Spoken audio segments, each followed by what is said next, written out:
आपण भागाकार शिकणार आहोत.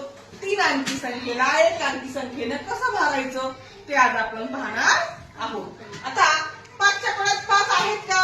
हो. 5 एक 5. 1 चा भाग जाईल. 5 मधून 5 गेले 0. वरून 4 खाली घ्यायचे.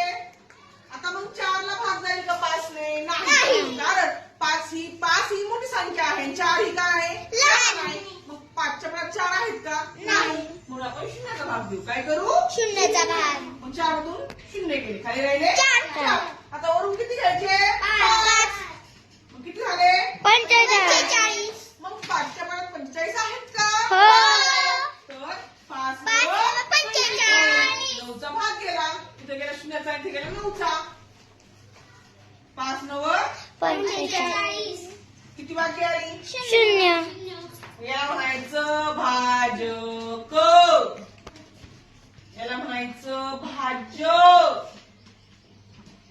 आलेला भागाकार. जे उत्तर आलं त्याला काय म्हणायचं? भागाकार. आणि याला म्हणायचं बाकी. काय म्हणायचं? बाकी. आलं का? हो.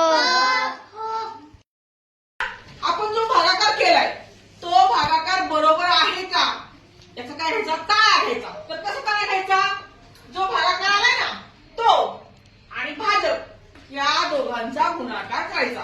भाजक आणि भागाकाराचा गुणाकार करायचा. बघा कसं करायचा? 545 गुणिले